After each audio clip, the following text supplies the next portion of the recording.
Hi friends. Heart ஒர்க்கும் கரெக்டான கைடன்ஸும் இருந்தால் சக்ஸஸ் கன்ஃபார்ம். ஹார்ட் ஒர்க் பண்ண நீங்கள் ரெடியா?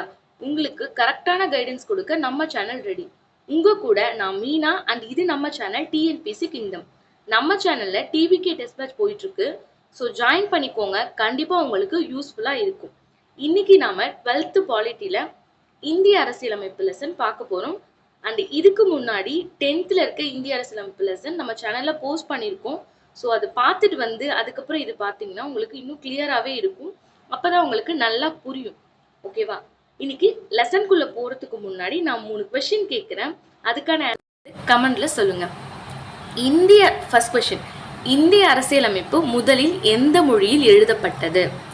செகண்ட் கொஷின், இந்திய அரசியலமைப்பின் அசல் பிரதிகள் எங்கு பாதுகாக்கப்படுகின்றன?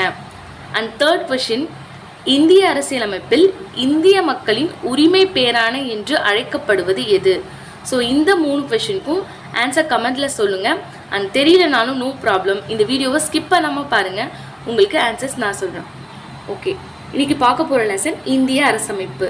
ஸோ இதில் என்னென்ன கொடுத்துருக்காங்கன்னா, அரசமைப்போட கற்றலின் நோக்கங்கள் கொடுத்துருக்காங்க பாருங்க. அரசமைப்போட பொருள், இயல்பு, முக்கியத்துவம் இதெல்லாம் தெரிஞ்சுக்க போகிறோம். அண்ட் உள்ளார்ந்த நோக்கங்களை தெரிஞ்சுக்க போகிறோம். அண்ட் அரசமைப்பு உருவாக்கத்தின் மேன்மைகள் முதன்மைப்படுத்தியது எது எது அப்படின்னு சொல்லி தெரிஞ்சுக்க போகிறோம். அரசமைப்பில் சேர்ப்பதற்கு அரசமைப்பு உருவாக்கியவர்களுக்கு சேர்ப்பதற்கும் உந்துதலாகவும் இருந்த மூல ஆதாரங்களை அடையாளப்படுத்துவது என்னன்னு பார்க்க போகிறோம். அண்ட் சிறப்பு கூறுகளை தெரிஞ்சுக்க போகிறோம். அண்ட் இந்த அலகில் இந்தியாவில் செயல்படுகின்ற முறையிலான மக்களாட்சியினை தெளிவுபடுத்துது. ஸோ மக்களாட்சி எப்படி நடக்குது அப்படி இது எல்லாமே இந்த லெசனில் தெளிவுபடுத்துகிறாங்க. ஸோ நாம் அதெல்லாம் தான் இந்த லெசனில் படிக்க போகிறோம். ஃபஸ்ட், இது ரொம்ப பெரிய லெசன்றதால நான் எக்ஸாம் பாயிண்ட் ஆஃப் வியூவில் மட்டும் உங்களுக்கு சொல்கிறேன். ஸோ மற்றதெல்லாம் நீங்கள் புக்கு டவுன்லோட் பண்ணி வச்சுட்டு சும்மா ரீட் அவுட் பண்ணிக்கோங்க. இம்பார்ட்டன்ட் பாயிண்ட்ஸ்லாம் நான் சொல்கிறேன், அதை நோட் பண்ணிக்கோங்க. ஒரு நோட் பென்னோட எப்போவுமே ஒரு கிளாஸ் கவனிக்கும் போது ஒரு நோட் பென்னோட உட்காந்துக்கோங்க.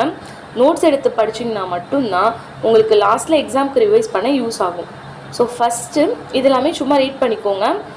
காலனி ஆட்சி காலத்தில் இந்திய ஆங்கிலேய அரசால் பிறப்பிக்கப்பட்ட சாசனங்கள், ஆட்சிக்குழு சட்டங்கள், காலனி ஆட்சி கால இந்திய அரசாங்க சட்டம் ஆகியவனவற்றை அடிப்படையாக கொண்டு ஆளப்பட்டது. ஸோ பிரிட்டிஷ் காலத்தில் அவங்க உருவாக்கின சட்டம், அவங்களோட குழு உருவாக்கின சட்டம் இதெல்லாம் வச்சு தான் நம்மளை ரூல் பண்ணாங்க அப்படின்னு சொல்லி இதில் கொடுத்துருக்காங்க. அடுத்து பாருங்கள், இந்த பாக்ஸில் கொடுத்துருக்காங்க பாருங்கள். அரசமைப்பு அப்படிங்கிறது நாட்டோட அடிப்படை சட்டம் அப்படின்னு சொல்லி அழைக்கப்படுகிறது. ஸோ ஒரு நாட்டோட அடிப்படை சட்டம் எதுனா நம்மளோட அரசியலமைப்பு தான் அப்படின்னு இந்த பாக்ஸில் கொடுத்துருக்காங்க. அடுத்து பாருங்க, ஒரு அரசு அமைக்கப்பட்டு அது ஆட்சி செய்வதற்கு தேவையான விதிகளை கொண்டதே அரசமைப்பு ஆகும். ஒரு அரசின் பல பாகங்களுக்கு தேவையான ஒதுக்கீடுகளை அரசமைப்பு வரையறுக்கிறது அப்படின்னு சொல்லி இதில் கொடுத்துருக்காங்க. ஸோ ஒரு கவர்மெண்ட் ரூல் பண்ணுறதுக்கும் நமக்கு என்ன தேவைன்னா பேசிக்கான விதிகள் எல்லாம் கொண்டது தான் ஒரு அரசமைப்பு அப்படின்னு சொல்லி கொடுத்துருக்காங்க. அடுத்து நாடாளுமன்றம் தான் நம்மளோட அரசோட கொள்கைகளையும் சட்டங்களையும் முடிவு செய்யுது. ஸோ நாடாளுமன்றத்துக்கு தான் ஃபுல் பவர் இருக்குது அப்படின்னு சொல்லியிருக்காங்க. அடுத்தது பாருங்க, அரசமைப்பின் 4வது பாகம் இந்திய சமூகத்தில் பரவலாக நிலவும் பல சிக்கல்களை எதிர்கொள்ளும் சட்டங்களை அரசு உருவாக்கும் வகையில் விதிகளை கொண்டுள்ளது. ஸோ அரசமைப்போட 4வது பாகம் சமூகத்தில் பரவலாக நிலவும் பல சிக்கல்களை எதிர்கொள்ளும் சட்டங்களை கொண்டிருக்கு அப்படின்னு சொல்லியிருக்காங்க. ஸோ அதுக்கான விதி, அதுக்கான சட்டம் எல்லாமே அரசமைப்பிலோட 4வது பாகத்தில் இருக்குது அப்படின்னு சொல்லியிருக்காங்க. உலகின் அரசமைப்புகளில் பெரும்பான்மையானவை எழுதப்பட்ட ஆவணங்களாக காணப்படுகின்றன. அவை பல பிரிவுகள் பட்டியல்களை கொண்டுள்ளன. ஸோ இங்கிலாந்து அரசில் காணப்படுவது போன்று அரசமைப்பு ஒரே ஆவணமாக கொண்டிராத சில அரசுகளும் உள்ளன. ஸோ நம்மளோட இந்திய அரசியலமைப்பு எழுதப்பட்ட ஆவணமாக இருக்குது, சிலது எழுதப்படாததாகவும் இருக்குது. அதுக்கு எக்ஸாம்பிளாக இங்கிலாந்து அரசு சொல்லியிருக்காங்க. அடுத்து பாருங்கள், பாக்ஸில் மதசார்பு அரசு. ஸோ மதசார்பற்ற அரசுனா எந்த ஒரு மதத்தையும் சார்ந்திருக்காத அரசை மதசார்பற்ற அரசுன்னு சொல்லுவோம். அதுக்கு எக்ஸாம்பிள் நம்மளோட இந்தியா. இது மத சார்பு. ஸோ அந்த கவர்மெண்ட் ஒரு மதத்தை பேஸ் பண்ணி தான் ரூல் பண்ணுவாங்களே. அது எப்படின்னா, இப்போது ஒரு குறிப்பிட்ட மதத்தில் இருக்கவங்க உயர் பதவிக்கு போகிறதுக்கும் அண்ட் அந்த நாட்டில் வசிக்கிறதுக்குமே தகுதியானவங்க அப்படின்றதான் இந்த மத சார்பு அரசு. அதுக்கு எடுத்துக்காட்டு பார்த்திங்கன்னா பாகிஸ்தான், வாட்டிகன். ஸோ பாகிஸ்தான் வந்து ஒரு முஸ்லீம் கண்ட்ரி. ஒரு ஹையர் போஸ்டிங்க்கு போகணுன்னா ஒரு முஸ்லீமாக இருந்தால் மட்டும்தான் அந்த கண்ட்ரியில் பாசிபிள் அப்படின்னு சொல்லியிருக்காங்க. அடுத்தது பாருங்கள், ஒரு அரசமைப்பு எப்படி உருவாக்கப்படுது, அதை யார் உருவாக்கினா அப்படின்றதான் அரசமைப்போட உருவாக்கம் சொல்லுவாங்க. இப்போ எக்ஸாம்பிளுக்கு அமெரிக்க அரசமைப்பு எப்படி உருவாச்சுன்னா, அங்கே ஒரு தேசிய இயக்கம் வந்து ஜெயிச்சதை பேஸ் பண்ணி அமெரிக்க அரசமைப்பு உருவாச்சு. ஸோ நம்ம இந்திய அரசமைப்பு எப்படி உருவாச்சு அப்படின்னா, நிறைய பிரதிநிதிகள், மக்களால் தேர்ந்தெடுக்கப்பட்ட பிரதிநிதிகளை கொண்ட அரசியல் நிர்ணய சபை மூலமாக வந்து உருவாச்சு நம்மளோட இந்திய அரசியலமைப்பு. அடுத்து பாருங்கள், பொது வாக்கெடுப்பு. ஸோ பொது வாக்கெடுப்புனா ஒரு விஷயத்தை முடிவு பண்ணும், ஒரு பிரதிநிதியை முடிவு பண்ணும், ஒரு சட்டத்தை முடிவு பண்ணும், எதுவாக இருந்தாலுமே நேரடியாக பொதுவாக மக்களை வச்சு வாக்கெடுப்பு நடத்துறது தான் பொது வாக்கெடுப்பு. ஸோ இது வரைக்கும் இந்திய அரசமைப்பு திருத்தம் பண்ணதில் பொது வாக்கெடுப்பு வந்து ஒரு முறை கூட கொண்டு வரல. ஸோ இது வந்து நமக்கு ஒரு பின்னடைவு அப்படின்னு சொல்லி இதில் கொடுத்துருக்காங்க. நம்ம பொது வாக்கெடுப்பு முறையை தெரிஞ்சுக்கிறதுக்கு வந்து சுவிட்சர்லாந்தோட வாக்கெடுப்பை தெரிஞ்சுக்கலாம். ஸோ சுவிட்சர்லாந்தில் இந்த பொது வாக்கெடுப்பு முறை வந்து இருக்குது அப்படின்னு சொல்லியிருக்காங்க.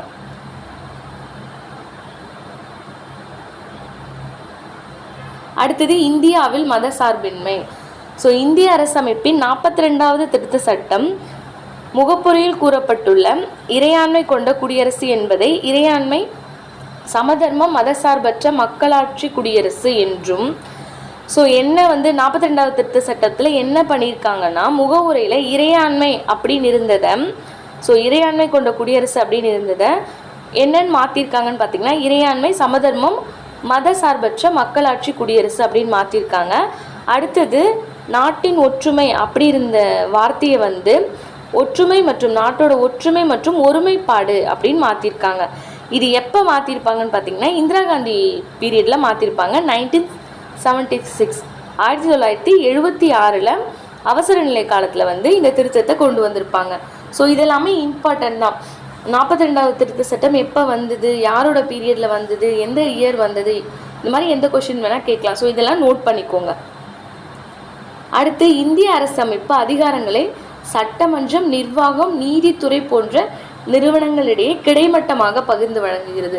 ஸோ இந்திய அரசமைப்போட அதிகாரம் வந்து 3 நிறுவனத்துக்கு வந்து பகிர்ந்து கொடுக்குது. அது என்னென்னு பார்த்தீங்கன்னா, சட்டமன்றம், நிர்வாகம், நீதித்துறை. அடுத்து அரசமைப்பு தயாரிப்பு பணிகள்.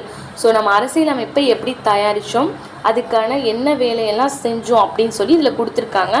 ஸோ ஃபஸ்ட்டு நமக்கு அரசியலமைப்பு, நான் இது வந்து லாஸ்ட் லெசனில் 10th லெசன்லேயே சொல்லியிருப்பேன். அரசியலமைப்பு வேணும்னு முடிவு பண்ணதுக்கப்புறம் ஃபஸ்ட்டு அதுக்கு ஒரு நிர்ணய சபை கொண்டு வந்திருப்பாங்க. அந்த நிர்ணய சபை வந்து டிசம்பர் 6 நிர்ணய சபை உருவாகி இருக்கும். அதோட முதல் கூட்டம் வந்து டிசம்பர் 9 1946 அன்னைக்கு கூடியிருக்கும். ஸோ அதுக்கப்புறம் எப்போ கூடியிருக்குன்னு பார்த்தீங்கன்னா, பாகிஸ்தான் பிரிவினைக்கு அப்புறமா மீதி இருந்த உறுப்பினர்கள், மீதி இருந்த கேண்டிடேட்ஸ் எல்லாம் வச்சு ஆகஸ்ட் 1947 14ஆம் தேதி மீண்டும் கூடியிருக்கும் அப்படின்னு சொல்கிறாங்க. மறுபடியும் ஒரு முறை கூடியிருக்கும். ஸோ ஃபஸ்ட்டு எப்போ கூடிச்சு, லாஸ்ட்டாக எப்போ கூடிச்சு அப்படின்னு சொல்லி ஒரு கொஷின் கேட்பாங்க. ஸோ இதையுமே நோட் பண்ணி வச்சுக்கோங்க. அடுத்தது கேபினெட் மிஷன் என அழைக்கப்பட்ட பிரிட்டானிய அமைச்சரவை குழு முன்மொழிந்த அடிப்படையில் அரசமைப்பு நிர்ணய சபை உறுப்பினர்கள் வரிசை அமைந்தது. ஸோ கேபினெட் மிஷன் தான் வந்து முன்மொழிகிறாங்க, நமக்கு ஒரு அரசியலமைப்பு வேணும் முன்மொழிகிறாங்க. ஸோ அதை பேஸ் பண்ணி தான் உறுப்பினர்கள் வரிசை இருக்கும். ஸோ யார் யார் உறுப்பினர்களாக இருந்தாங்கன்னு சொல்லி இங்கே கொடுத்துருக்காங்க பாருங்கள், புகைப்பட விளக்கம்.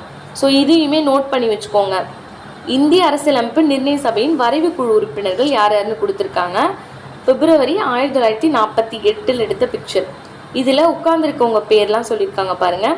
என் Madhava Rao, Syed Mohammad Saadulla, doctor BR Ambedkar, sir Alladi Krishnasamy.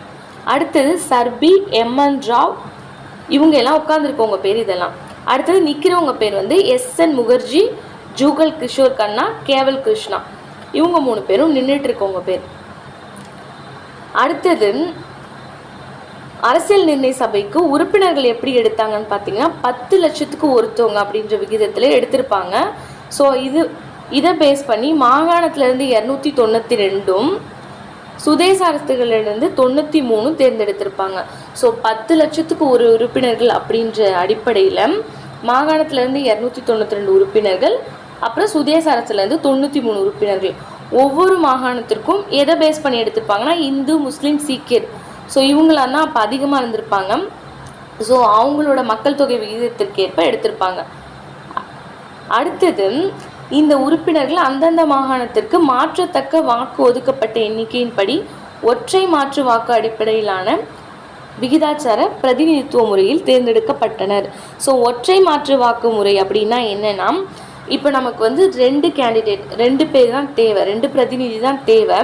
So 3 பேர் இப்போ எலெக்ஷனில் நிற்கிறாங்க அப்படின்னா மக்கள்கிட்ட வந்து அவங்களோட ஓட்டு, அவங்களோட வாக்கு வீணாகாத மாதிரி 3 பேருக்குமே ஓட் பண்ண சொல்லுவாங்க. ஃபஸ்ட்டு யார், செகண்ட் பிளேஸ் யார், தேர்ட் பிளேஸ் யார், அந்த ரேஞ்சில் ஓட் பண்ண சொல்லுவாங்க. இப்போ ஃபஸ்ட்டு பிளேஸ்க்கு நமக்கு 40 வாக்கு போதும் அப்படின்ற பட்சத்தில் ஒரு நபர் 50 வாக்கு பெற்றிருக்காங்க அப்படின்னா அந்த 10 வாக்கை அடுத்த நபருக்கு கொடுத்துருவாங்க. ஸோ இதை பேஸ் பண்ணி 2 கேண்டிடேட் சூஸ் பண்ணுவாங்க. ஸோ ரொம்ப குறைவான வாக்கில் இருக்கவங்களை வந்து ரிஜெக்ட் பண்ணிடுவாங்க. இதை தான் ஒற்றை மாற்று வாக்கு அப்படின்னு சொல்லுவாங்க. அடுத்தது அரசமைப்பு நிர்ணய சபை உருவாக்கம். ஸோ 284 உறுப்பினர்கள் 26/11/1949 அன்று அரசமைப்பினை ஏற்று கையொப்பமிட்டு அரசமைப்பை நிறைவேற்றினர். ஸோ அன்னைக்கு இருந்த 284 உறுப்பினர்கள் வந்து நவம்பர் 26 1949 கையெழுத்து போட்டு அரசியலமைப்பை நிறைவேற்றுறாங்க. என்னைக்குன்னு பார்த்தீங்கன்னா நவம்பர் 26 1949. ஸோ இதுதான் ஏற்றுக்கொள்ளப்பட்ட நாள்னு சொல்லுவாங்க. அரசமைப்பு ஏற்றுக்கொள்ளப்பட்ட நாள்னா நவம்பர் 26 1949.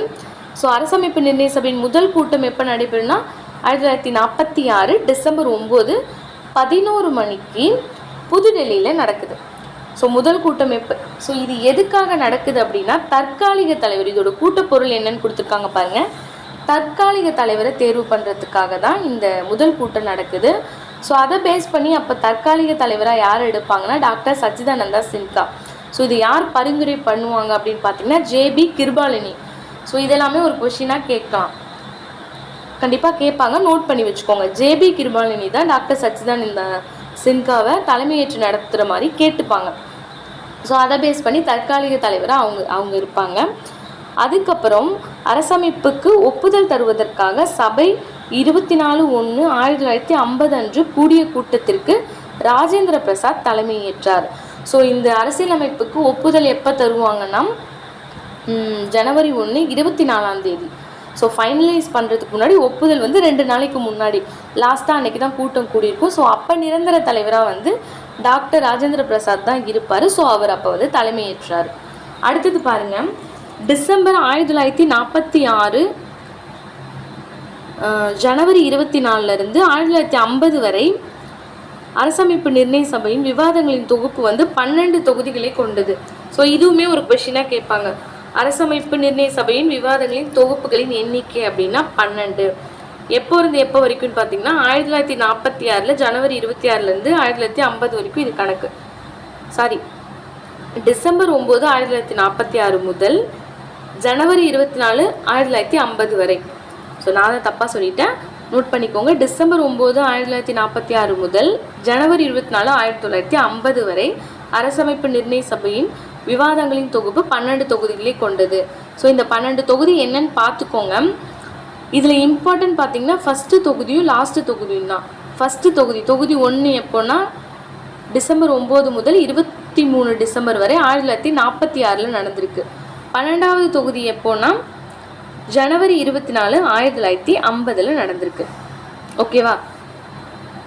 அடுத்தது இந்திய அரசியலமைப்பின் மூல ஆதாரங்கள். ஸோ இது ரொம்ப ரொம்ப இம்பார்ட்டன்ட், இது நோட் பண்ணிக்கோங்க. இந்திய அரசாங்க சட்டம் 1935. ஸோ நம்மளோட அரசமைப்பில் வந்து நிறைய வந்து இந்திய அரசு சட்டம் 1935 இருக்கு இல்லையா, பிரிட்டிஷ் ரூல் பண்ண அந்த சட்டத்துலேருந்து நிறைய எடுத்திருப்பாங்க.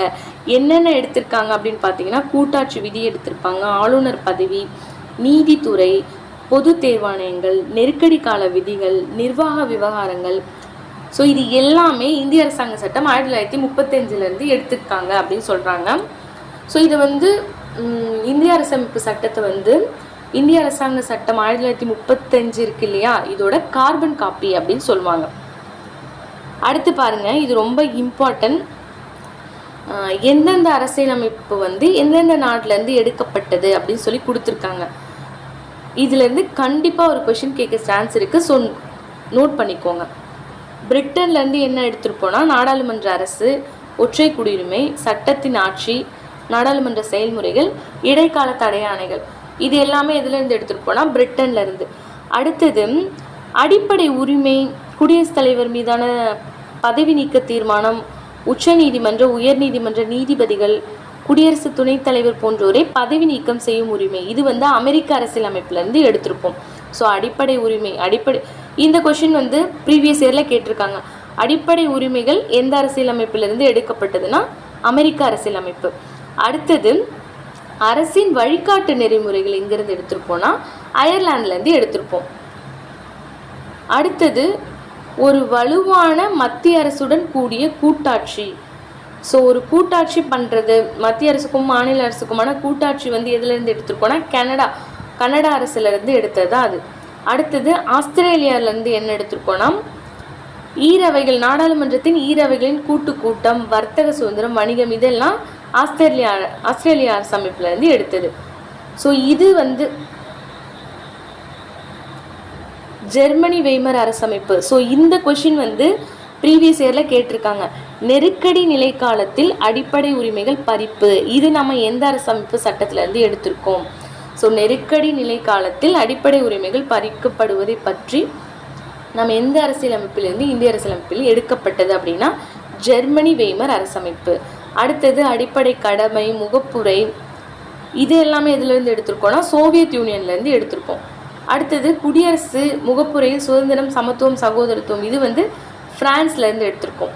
அடுத்து அரசமைப்பு திருத்த முறை, மாநிலங்களவை உறுப்பினர்கள் தேர்வு, இது வந்து எதுலேருந்து எடுத்திருக்கோம்னா தென்னாப்பிரிக்காலேருந்து எடுத்திருக்கோம். அடுத்து பாருங்கள், இறுதிப்படுத்தப்பட்ட திருத்தப்பட்ட வரைவு 1950 ஜனவரி 26 அன்று நடைமுறைக்கு வந்தது. ஸோ எதனால் நம்ம ஜனவரி 26 சூஸ் பண்ணியிருப்போம் அப்படின்றதுக்கான எக்ஸ்பிளனேஷன் வந்து 10th பாலிட்டி லெசனில் வந்து கொடுத்துருப்போம். ஸோ அதை பார்த்துட்டு வந்துடுங்க. அடுத்து இந்திய அரசமைப்பின் சிறப்பியல்புகள். ஸோ இந்த உள்ள இருக்க விஷயம்லாம் வேணாம், அந்த ஹைலைட் பண்ணியிருக்கிறது மட்டும் என்னென்னு நான் சொல்கிறேன். ஸோ அது மட்டுமே போதும். சிறப்பியல்புகள் வந்து நீளமான எழுதப்பட்ட அரசியலமைப்பு. ஸோ இந்தியாவில் இருக்கிற இந்திய அரசமைப்பு தான் உலகத்தில் இருக்கிறதுலையே ரொம்ப நீளமாக எழுதப்பட்ட அரசியலமைப்பு. எதனால் நீளமாக எழுதியிருப்போம்னு பார்த்தீங்கன்னா, நம்ம நாட்டில் நிறைய கல்ச்சர் ஃபாலோ பண்ணுறோம், நிறைய லாங்குவேஜ் இருக்குது, பலதரப்பட்ட மக்கள் இருக்காங்கன்ற பட்சத்தில் எல்லாருக்கும் தேவையான ரூல்ஸ், எல்லாருக்கும் தேவையான ரைட்ஸ் எல்லாம் நம்ம கொண்டு வரணுன்றதுக்காக ரொம்ப நீளமாக எழுதியிருப்போம். ரொம்ப பெரிய அரசியலமைப்பு இது. அடுத்தது பாருங்கள், இறுக்கம், நெகிழ்வுத்தன்மை இரண்டும் கொண்ட தனித்துவம். ஸோ சில ரூல்ஸை வந்து நம்ம மாற்றவே முடியாது. இப்போ அடிப்படை உரிமைகள் இருக்குன்னா அதில் எந்த சேஞ்சஸுமே நம்மளால் கொண்டு வர முடியாது. இது வந்து இறுக்கம். அடுத்து நெகிழ்வுத்தன்மை, சில ரூல்ஸை வந்து நம்ம வந்து வாக்கெடுப்பு மூலமா அந்த ரூல்ஸை ஃபாலோ பண்ணி நம்ம அதில் சேஞ்சஸ் கொண்டு வரலாம், அமலாக்க செயல்முறைகளின் அடிப்படையில் சேஞ்சஸ் கொண்டு வரலாம் அப்படின்னு சொல்கிறாங்க.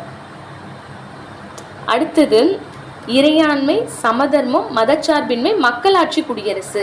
ஸோ இறையாண்மைனா என்ன, சமதர்மம்னா என்ன, மதச்சார்பின்மை, மக்களாட்சி, குடியரசு, இது எல்லாமே 10th லெசனில் இருக்கும். அடுத்தது வயது வந்த அனைவருக்கும் வாக்குரிமை. ஸோ 18 வயசு ஆயிடுச்சு அப்படின்ற பட்சத்தில் எல்லாருக்குமே வாக்குரிமை வந்து நம்மளோட அரசியலமைப்பில் கொடுக்குறாங்க அப்படின்னு சொல்கிறாங்க.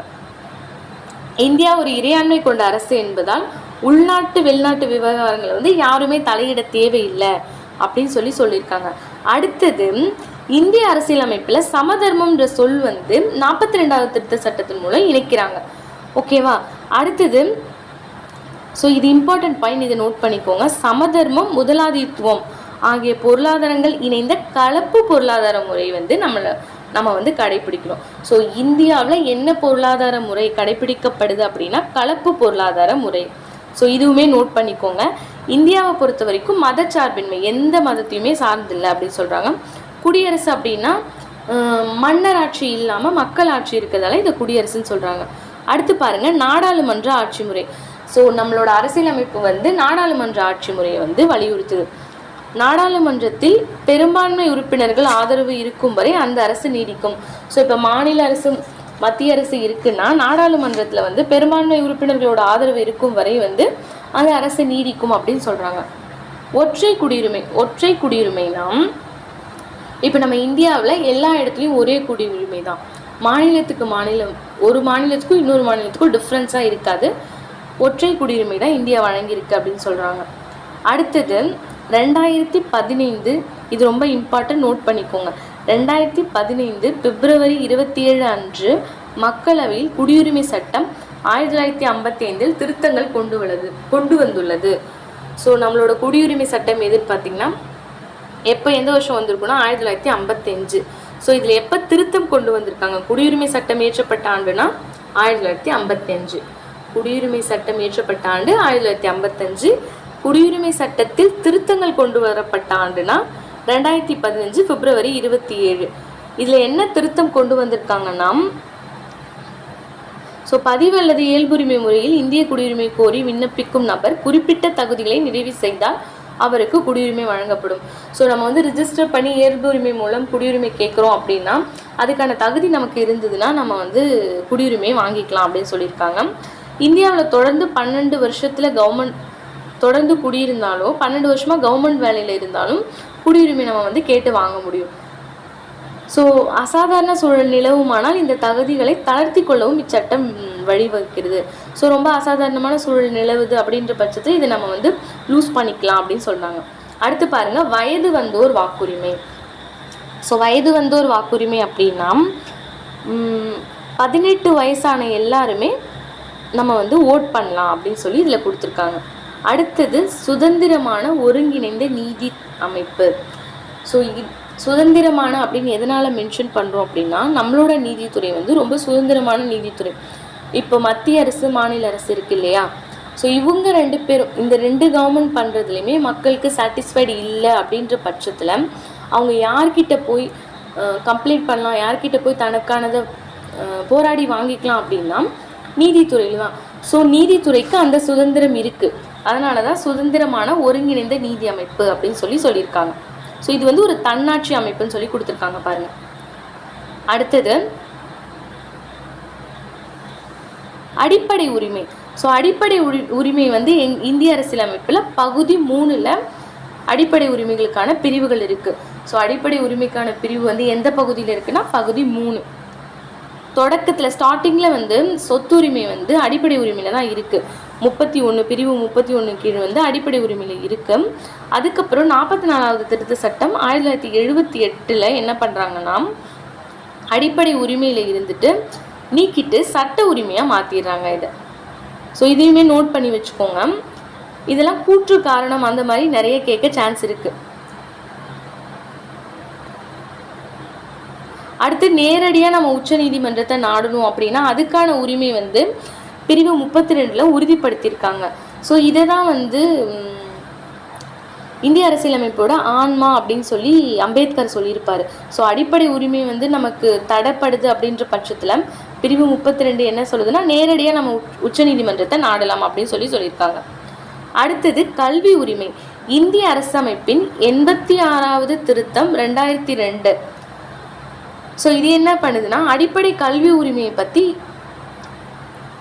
இந்த கல்வி உரிமையில் கொடுத்துருக்காங்க. எந்த திருத்தம்னா 86வது திருத்தம், இயர் வந்து 2002. ஸோ 21A பிரிவு 21A, இயர் வந்து 2002, திருத்தம் வந்து 86வது திருத்தம். இதில் என்ன சொல்லியிருக்காங்கன்னா 6லேருந்து 14 வயசு வரைக்கும் எல்லா குழந்தைங்களுமே கண்டிப்பாக அடிப்படை கட்டாய கல்வியை வந்து பெற்றிருக்கணும். அதுக்கான வழிவகை நம்ம செய்யணும் அப்படின்னு சொல்கிறாங்க. ஸோ இது அதுக்கப்புறம் 2009 என்னன்னு மாறுதுன்னா சிறார் இலவச கட்டாய கல்வி சட்டம் 2009. இது வந்து பிரிவு 21 கீழ் வழங்கப்படும் அடிப்படை உரிமையை நிறைவேற்ற வண்ணம் இருக்குது அப்படின்னு சொல்கிறாங்க. அடுத்து அரசின் வழிகாட்டு நெறிகள். ஸோ இதுதான் அரசியலமைப்போட 4வது பகுதியில் இடம்பெற்றிருக்கு. ஸோ அரசியலமைப்பின் 4வது பகுதியில் இடம்பெற்றிருப்பது எதுனா அரசின் வழிகாட்டு நெறிகள். ஸோ இதை கண்டிப்பாக அரசு ஃபாலோ பண்ணணுமான்னு கேட்டால் இல்லை. ஆனால் இதை பேஸ் பண்ணி இதை ஃபாலோ பண்ணி ஒன்றும் பண்ணால் நல்லாயிருக்கும் அப்படின்னு சொல்லி தான் இந்த அரசு வழிகாட்டு நெறிகள் கொடுத்துருப்பாங்க. ஸோ இதெல்லாம் ஜஸ்ட் படிச்சுக்கோங்க. அடுத்தது அடிப்படை கடமைகள் பாருங்க. அரசியலமைப்பு பகுதி 4 உறுப்பு 51A வந்து அடிப்படை கடமைகள் கொடுத்துருக்காங்க. இந்த கடமைகள் எல்லாமே நான் வந்து லாஸ்ட்டில் 10th லெசனில் வந்து சொல்லியிருப்பேன். ஸோ அதில் போய் ஒன்ஸ் பார்த்துக்கோங்க. இதெல்லாம் ஜஸ்ட் படிச்சுக்கோங்க. இதில் இம்பார்ட்டன்ட்னு பார்த்தீங்கன்னா அடிப்படை கடமைகள் இம்பார்ட்டன்ட் எதுன்னு பார்த்தீங்கன்னா இந்த லாஸ்ட் கடமை தான். ஃபஸ்ட்டு வந்து 10 இருக்கும், அதுக்கப்புறமா 11வது கடமையை இது சேர்த்துருப்பாங்க. 6 வயது முதல் 14 வயதுக்குட்பட்ட சிறார்கள் கல்வி கற்பதற்கான வாய்ப்பு. ஸோ வந்து 6 வயசுலேருந்து 14 வயசு வரைக்கும் இருக்காங்க அப்படின்னா அவங்க படிக்கிறதுக்கான வாய்ப்பை அவங்களோட பேரண்ட்ஸ் கண்டிப்பாக ஏற்படுத்தி தரணும். அப்படி இல்லைன்னா அவங்க கார்டியன் வந்து அதை ஏற்படுத்தி தரணுன்றதை இதில் மென்ஷன் பண்ணியிருக்காங்க. அடுத்தது கூட்டாட்சி அல்லது ஒற்றையாட்சி. ஸோ இந்தியா வந்து கூட்டாட்சியும் இருக்குது அண்ட் ஒற்றையாட்சியும் இருக்குது அப்படின்னு சொல்லியிருக்காங்க. இந்தியாவில் வந்து சிதைக்க முடியாத ஒன்றியம், அதாவது மத்திய அரசு வந்து நம்ம எதுவுமே பண்ண முடியாது. மாநில அரசில் வந்து சில சேஞ்சஸ் கொண்டு வரலாம்னா அதை மத்திய அரசு கொண்டு வரலாம். ஸோ கூட்டாட்சியும் இருக்குது ஒற்றையாட்சியும் இருக்குது அப்படின்னு சொல்லியிருக்காங்க. அடுத்து நிதி சீராய்வு சமநிலை நாடாளுமன்ற மேலாதிக்கம். நீதி சீராய்வு சமநிலை நாடாளுமன்ற மேலாதிக்கம். ஸோ நாடாளுமன்றம் தான் இந்த 2 அரசை விட மேலாதிக்கம் கொண்டது எதுன்னு பார்த்தீங்கன்னா நாடாளுமன்றம் தான். அடுத்தது இந்திய குடியுரிமை. ஸோ இந்திய குடியுரிமையை பற்றி சொல்கிறது எதுனா குடியுரிமை சட்டம் 1955. இந்திய குடியுரிமை பற்றி எதில் சொல்லியிருக்காங்கன்னா குடியுரிமை சட்டம் 1955 கொடுத்துருக்காங்க. அடுத்தது இந்தியாவில் நாடாளுமன்ற மக்களாட்சி. ஸோ நம்ம இந்தியாவில் ரொம்ப பவர் அப்படின்னு பார்த்தீங்கன்னா நாடாளுமன்றத்துக்கு தான். ஸோ உறுப்பு 79 கீழ் இந்திய ஒன்றியத்தின் நாடாளுமன்றம் குடியரசுத் தலைவர் மற்றும் ஈரவைகளை கொண்டது. மக்களவை மாநிலங்களவை 2 அவை. ஸோ ஒரு நாடாளுமன்றம் அப்படின்னு சொல்லி கொடுத்துருக்காங்க. ஸோ இதில் ஈரவையில் வந்து கீழவை வந்து மக்களவை, மேலவை வந்து மாநிலங்களவை அப்படின்னு சொல்லி கொடுத்துருக்காங்க. ஸோ இந்த 2 அவையும் இது வந்து தன்னோட இயல்பில் செயல்பட்டு ஒற்றுமை ஒன்றிய ஒருமைப்பாடை வந்து பாதுகாக்குது அப்படின்னு சொல்லி கொடுத்துருக்காங்க. அடுத்தது பாருங்கள், இது ரொம்ப இம்பார்ட்டன்ட். ஸோ இது வந்து கண்டிப்பாக நோட் பண்ணி வச்சுக்கோங்க. இது வந்து ரிப்பீட்டடாக கேட்குறதுக்கு நிறைய சான்ஸ் இருக்குது. ஸோ இதுக்கு முன்னாடி ரிப்பீட்டடாக கேட்டிருக்காங்க, இதுக்கப்புறமும் கேட்க நிறைய சான்ஸ் இருக்குது. ஃபஸ்ட்டு குடியரசுத் தலைவர். குடியரசுத் தலைவர் எப்படி சூஸ் பண்ணுவாங்கன்னா மாநிலங்களவை மக்களவையிலிருந்து குடியரசுத் தலைவரை ஓட் பண்ணி சூஸ் பண்ணுவாங்க. அதுதான் இதில் கொடுத்துருக்காங்க. நாடாளுமன்றத்தின் ஈரவைகளின் உறுப்பினர்கள் மற்றும் மாநில ஒன்றிய ஆளுகைக்குட்பட்ட பகுதிகள் சட்டமன்ற உறுப்பினர்கள் பேஸ் பண்ணி அவங்க ஓட் பண்ணி தான் குடியரசுத் தலைவரை தேர்ந்தெடுக்கிறாங்க. ஸோ இதுவுமே ஒற்றை மாற்று வாக்கு அந்த பேஸில் தான் இதுவுமே எடுக்கிறாங்க. அடுத்து மாநிலங்களவை.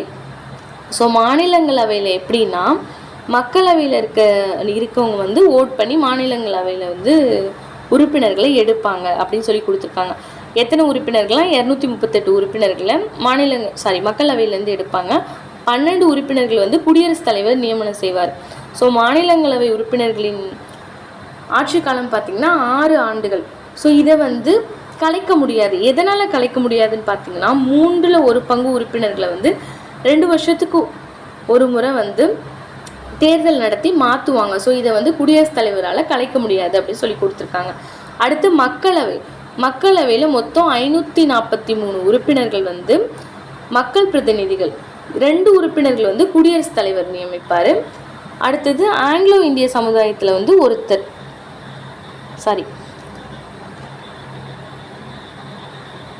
ஸோ குடியரசுத் தலைவர் வந்து மக்களவையை கலைக்கும் அதிகாரம் வந்து பெற்றிருக்காரு அப்படின்னு சொல்லி கொடுத்துருக்காங்க. ஸோ குடியரசுத் தலைவருக்கு மக்களவையை கலைக்கிற அதிகாரம் இருக்குது அப்படின்னு.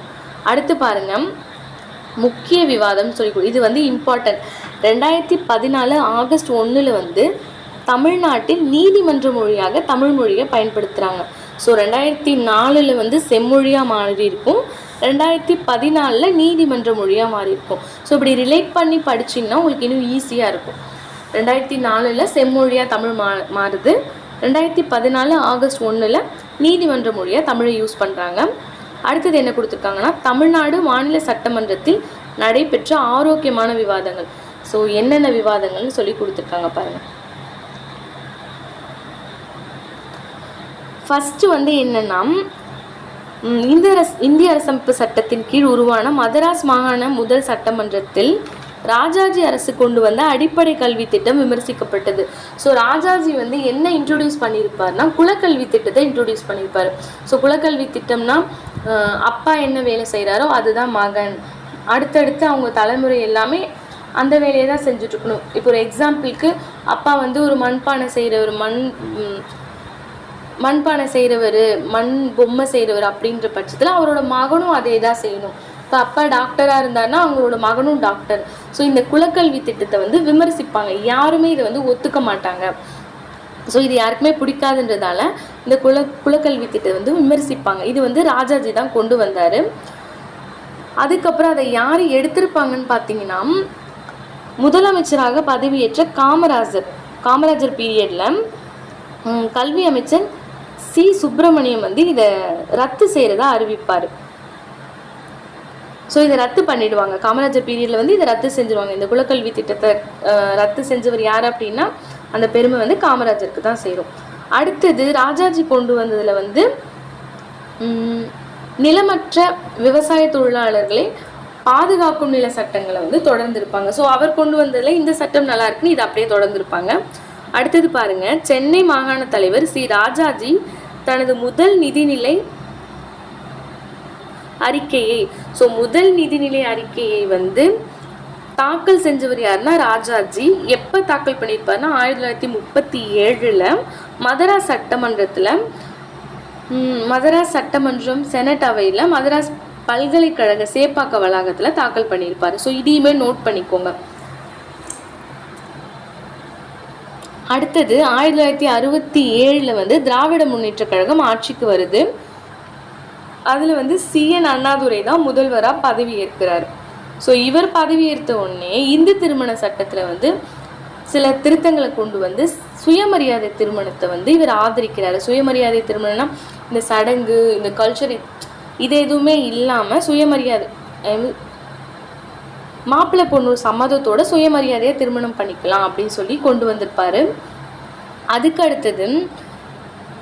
அவருக்கு அடுத்தது பதவியேற்று 5 தடவை முதலமைச்சராக பதவி வகித்த கருணாநிதி பல சட்டம், நிறைய தீர்மானம்லாம் கொண்டு வந்திருப்பாரு. அது என்னென்னு பார்த்தீங்கன்னா பிற்படுத்தப்பட்ட வகுப்பு இருக்குது பார்த்தீங்களா, முஸ்லீம்ஸ் அண்ட் பட்டியலினம் அண்ட் பழங்குடியினர், அப்புறம் அருந்ததியினர் சொல்லுவாங்க இல்லையா, இவங்க எல்லாருக்குமே ஒதுக்கீடு வந்து கருணாநிதி அவர்கள் கொண்டு வந்திருப்பாங்க.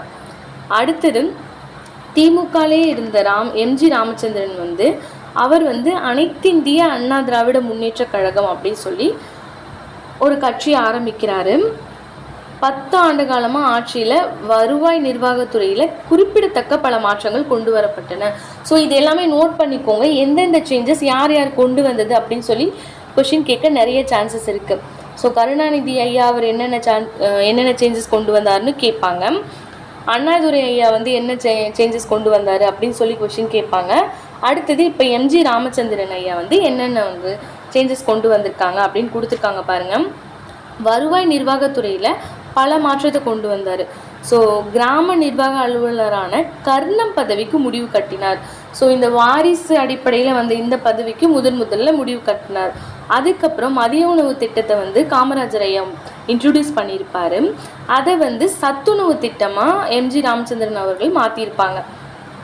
அடுத்தது 1992 நவம்பர் உச்சநீதிமன்ற மண்டல ஆணையம் வழக்கில் தீர்ப்பு வழங்கியது. ஸோ இதில் என்ன தீர்ப்பு வழங்கியிருப்பாங்கன்னு பார்த்தீங்கன்னா 50 விழுக்காடு இடஒதுக்கீடு வழங்கி தீர்ப்பளிச்சிருப்பாங்க. ஸோ இதை தொடர்ந்து அதுக்கப்புறம் பிற்படுத்தப்பட்டோர், பட்டியல் சாதிகள், பழங்குடியினர் இவங்க எல்லாருக்குமே இடஒதுக்கீட்டை பாதுகாப்பு செய்கிற வகையில் வந்து கொஞ்சம் எக்ஸ்ட்ரா பண்ணியிருப்பாங்க. அது எத்தனை சதவீதம்னா 69% இடஒதுக்கீட்டு சட்டம் கொண்டு வந்திருப்பாங்க. எத்தனை சதவீதம்னா 69% ஒதுக்கீட்டு சட்டத்தை கொண்டு வந்திருப்பாங்க. இந்த 69% காப்பாற்றணும் அப்படின்றதுக்காக ஜெயலலிதா அம்மா என்ன பண்ணுவாங்கன்னா அப்போ பிரதமராக இருந்த நரசிம்மராவை சந்தித்து மீட் பண்ணி 69% சட்டத்தை வந்து இடஒதுக்கீட்டு சட்டத்தை வந்து 9வது அட்டவணையில் சேர்க்கறதுக்காக சொல்லியிருப்பாங்க. ஸோ இப்போ நம்ம 9வது அட்டவணையில் சேர்த்துட்டோம் அப்படின்னா அதை யாருமே கொஷின் பண்ண முடியாது. ஈவன் உச்சநீதிமன்றம் கூட அதை கொஷின் பண்ண முடியாது அப்படின்றதுக்காக ஜெயலலிதா அம்மா வந்து இதை பண்ணியிருப்பாங்க.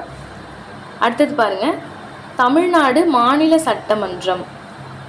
தமிழ்நாடு மாநில சட்டமன்றம் வந்து 234 உறுப்பினர்கள். தமிழ்நாடு மாநில சட்டமன்றத்தில் எத்தனை உறுப்பினர்கள் இருப்பாங்கன்னா 234 உறுப்பினர்கள். ஸோ இதெல்லாம் நோட் பண்ணிக்கோங்க. 234 உறுப்பினர்கள், 189 உறுப்பினர்கள் வந்து பொது தொகுதி, 45 உறுப்பினர்கள் வந்து தனி தொகுதி. சட்டமன்றத்தில் வந்து முதல் கூட்டத்தொடர் வந்து முதல் பொது தேர்தலை தொடர்ந்து, ஸோ ஃபஸ்ட்டு பொது தேர்தல் எப்போனா 1942 நடக்குது. ஸோ அதுக்கு அடுத்து தான் முதல் கூட்டத்தொடர் நடக்குது. எப்போனா 3/5/1952, மே 3ஆம் தேதி 1952 தொடங்குது அப்படின்னு சொல்லி கொடுத்துருக்காங்க. ஸோ அரசமைப்பு உறுப்பு 333 கீழ் ஆங்கிலோ இந்திய பிரதிநிதி ஒருவர் ஆளுநரால் நியமிக்கப்படுகிறார். ஸோ இது வந்து ஆங்கிலோ இந்திய பிரதிநிதியை நியமிக்கிறது வந்து எந்த பிரிவின் கீழ் வருதுன்னா அரசமைப்பு உறுப்பு 333 கீழ் வருது. யார் நியமிக்கிறான்னு பார்த்தீங்கன்னா ஆளுநர்.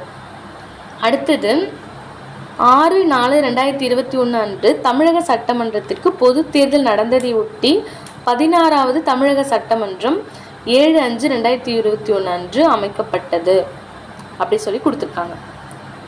அடுத்து பாருங்க, பொது கணக்கு குழு.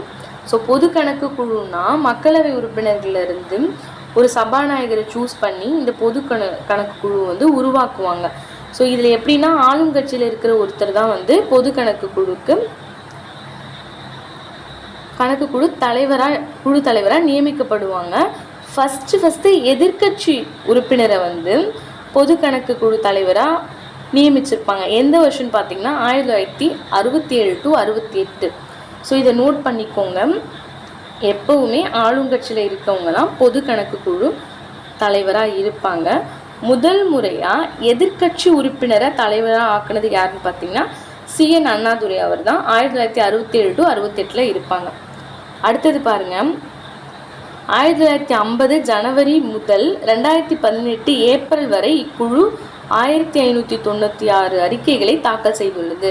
ஸோ இதையுமே ஒரு கொஷினாக கேட்கலாம். பொது கணக்கு குழு வந்து எத்தனை அறிக்கைகளை தாக்கல் செஞ்சுருக்கு 2018 வரைக்கும் அப்படின்னா 1596 அறிக்கைகளை தாக்கல் செஞ்சுருக்கு அப்படின்னு சொல்லலாம்.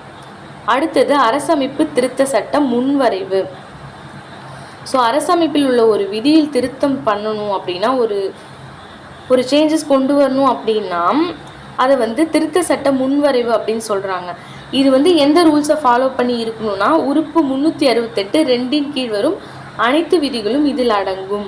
இந்த சட்ட முன்வரைவினை நாடாளுமன்றத்தில் ஈரவைகளிலும் கொண்டு வரலாம். ஸோ ஒரு திருத்த சட்டம் நம்ம கொண்டு வரோம் அப்படின்னா 2 அவையில் இருக்கவங்களும் இதை பற்றி முன்மொழியலாம் அப்படின்னு சொல்கிறாங்க. மக்களவை மாநிலங்களவையில் இருக்கவங்க வந்து இந்த வரைவை முன்மொழியலாம் அப்படின்னு சொல்லி கொடுத்துருக்காங்க. அடுத்தது பாருங்க, உறுப்பு 370 அரசமைப்பு உறுப்பு 370 வந்து என்ன சொல்லுதுன்னா ஜம்மு காஷ்மீர் பகுதிக்கு சிறப்பு தன்னாட்சி வழங்குவதை பற்றி சொல்லியிருக்காங்க. ஸோ அதுக்கப்புறம் வந்து இதை ஸ்டாப் பண்ணிடுவாங்க. எப்போ ஸ்டாப் பண்ணிட்டாங்கன்னா 5 ஆகஸ்ட் 2019, ஆகஸ்ட் 5ஆம் தேதி 2019 இந்த சிறப்பு தன்னாட்சி தகுதியை வந்து ரத்து பண்ணியிருப்பாங்க. ஸோ அதுக்கு முன்னாடி வரைக்கும் இருந்த சிறப்பு தன்னாட்சி பகுதியை விளக்குறது எதுனா அரசமைப்பு உறுப்பு 370.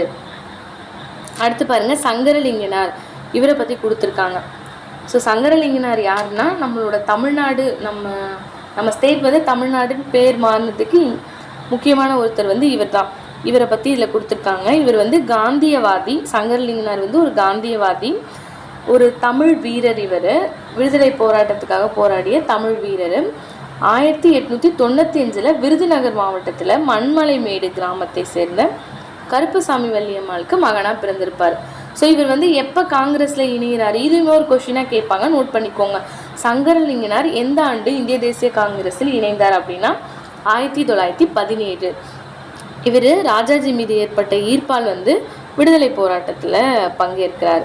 எப்போன்னா 1930 காந்தியுடன் தண்டி உப்பு சத்தியாகிரக போராட்டத்துக்கு போயிருப்பார்.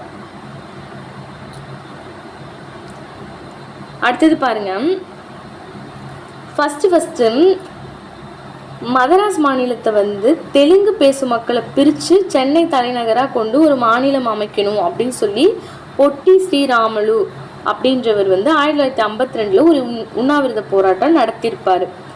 ஸோ யாருன்னா பொட்டி ஸ்ரீராமுலு. இவர் என்னன்னு கேட்டிருப்பாருன்னா தெலுங்கு மக்களுக்காக ஒரு மாநிலமாக சென்னையை தலைநகராக கொண்டு அமைச்சு தரணும் அப்படின்னு கேட்டிருக்காரு. ஸோ அதை தொடர்ந்து தான் இந்த பேர் மாத்திர பிரச்சனை வந்து ரைஸ் ஆகுது. ஸோ அப்படி ரைஸ் ஆகும்போது 1956 மதராஸ் மாநிலத்தை வந்து தமிழ்நாடு அப்படின்னு பெயர் மாற்றணும்னு சொல்லிட்டு சங்கரலிங்கனார் உண்ணாவிரதம் இருக்காரு. ஸோ பெயர் மாத்திரத்துக்கு 12 கோரிக்கைகளை வலியுறுத்தி 1956 ஜூலை 27 அன்னைக்கு விருதுநகர்ல உண்ணாவிரதத்தை ஸ்டார்ட் பண்றாரு. ஸோ இந்த இயரெல்லாம் நோட் பண்ணிக்கோங்க. என்னைக்கு உண்ணாவிரதத்தை ஸ்டார்ட் பண்றாருன்னா 1956 ஜூலை 27 அன்னைக்கு ஸ்டார்ட் பண்றாரு. இந்த உண்ணாவிரதம் வந்து 75 நாள் கண்டினியூ ஆகுது. ஸோ இவர் 75 நாள், நம்ம 75 நாள் சாப்பிடாம இருக்காருன்னு ரொம்ப ரொம்ப வீக்காக ஆயிடுறாரு.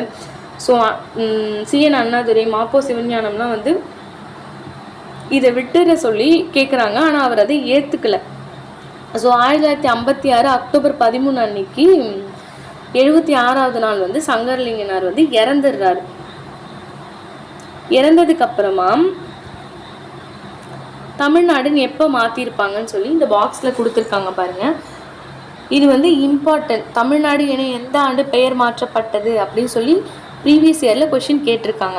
மதராஸ் மாகாணத்தை தமிழகம் என பெயர் மாற்ற கோரி தியாகி சங்கரலிங்கனார் எப்போலேருந்து எப்போ வரைக்கும் உண்ணாவிரதம் இருந்தார்னு கொடுத்துருக்காங்க பாருங்கள். 27/7/1956 13/10/1956 வரைக்கும். ஸோ 76 நாள் உண்ணாவிரதம் இருந்திருக்காரு. ஸோ இந்த பெயர் மாற்ற சட்டம் எப்பொழுது கொண்டு வரப்பட்டது அப்படின்னு கொடுத்துருக்காங்க பாருங்கள். 14 ஜனவரி 1969. ஸோ இது ரொம்ப இம்பார்ட்டன்ட். இது ப்ரீவியஸ் இயரில் கேட்டிருக்காங்க. மதராஸ் மாநில பெயர் மாற்ற சட்டம் எப்பொழுது கொண்டு வரப்பட்டது, பெயர் மாற்றம் செய்யப்பட்டது அப்படின்னா ஜனவரி 14, 1969. ஸோ இவர் வந்து காந்திய வழியில் உண்ணா நோன்பு இருந்து உயிர் நீத்தாரு அப்படின்னு சொல்லி கொடுத்துருக்காங்க. அடுத்து பாருங்க, தேர்வுக்குழு வந்து இந்த தேர்வுக்குழு முறை வந்து வெஸ்ட் மினிஸ்டர் நாடாளுமன்ற மக்களாட்சி முறையிலிருந்து பிறந்தது. ஸோ தேர்வுக்குழு வந்து வெஸ்ட் மினிஸ்டர் நாடாளுமன்ற மக்களாட்சியிலேருந்து பிறந்திருக்கு. உறுப்பு 125 கீழ் எந்த ஒரு குறிப்பிட்ட சட்ட முன்வரைவையும் தேர்வுக்குழுக்கு அனுப்பும்படி எந்த ஒரு உறுப்பினரும் தீர்மானம் கொண்டு வர முடியும். ஸோ ஒரு சட்டத்தில் சேஞ்சஸ் கொண்டு வரணும்னா தேர்வுக்குழுக்கு அனுப்புறதுக்கு எந்த ஒரு உறுப்பினருமே தீர்மானம் கொண்டு வரலாம் அப்படின்னு சொல்லியிருக்காங்க. ஸோ தீர்மானம் ஏற்றுக்கிட்டால் மட்டும்தான் அந்த சட்ட முன்வரைவு வந்து தேர்வுக்குழு பரிசீலனைக்கு அனுப்புவாங்க. தேர்வுக்குழு வந்து அதை ஒத்துக்கிறதுக்கு, அதை வந்து நோட் பண்ணுறதுக்கு அனுப்புவாங்க அப்படின்னு சொல்லியிருக்காங்க. அடுத்து பாருங்க, முக்கிய கூட்டங்கள். ஸோ இதில் என்ன கொடுத்துருக்காங்கன்னா இதுவும் இம்பார்ட்டன்ட் தான். வரதட்சணை ஒழிப்பு சட்டம் எந்த இயர்லேருந்து எந்த இயர் வரைக்கும்னா 1959 6 மற்றும் மே 9 1961. ஸோ இதில் வந்து நீங்கள் எந்த இயர் ஞாபகம் வச்சுக்கணும்னா 1961 தான் ஞாபகம் வச்சுக்கணும். அடுத்தது பயங்கரவாத தடுப்பு சட்டம் வந்து 2002 மார்ச். ஸோ இது ரெண்டுமே நோட் பண்ணி வச்சுக்கோங்க. இதெல்லாம் இம்பார்ட்டன்ட்.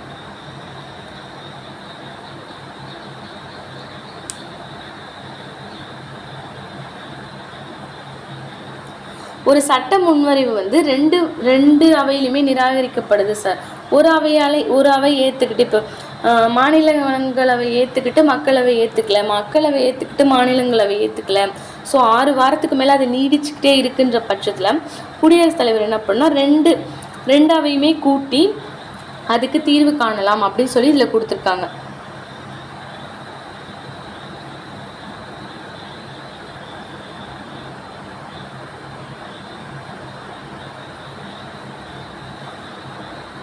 ஓகே, இந்த லெசனில் இருந்த இம்பார்ட்டன்ட் பாயிண்ட்ஸ் எல்லாமே நான் சொல்லிட்டேன். உங்களுக்கு இந்த லெசன் கண்டிப்பாக புரிஞ்சிருக்கும். ஓகேங்களா? நான் ஃபஸ்ட்டு இந்த லெசன் ஸ்டார்ட் பண்ணுறதுக்கு முன்னாடி 3 கொஷின் கேட்டேன். அதுக்கான ஆன்சர் சொல்கிறேன், நோட் பண்ணிக்கோங்க. இந்திய அரசியலமைப்பு முதலில் எந்த மொழியில் எழுதப்பட்டது? ஆங்கில மொழியில் வந்து எழுதியிருப்பாங்க. அதுக்கு ஆன்சர் வந்து ஆங்கிலம். இந்திய அரசியலமைப்பின் அசல் பிரதிநிதிகள் எங்கு பாதுகாக்கப்படுகின்றன? நாடாளுமன்ற நூலகத்தில் வந்து பாதுகாக்கப்படுது.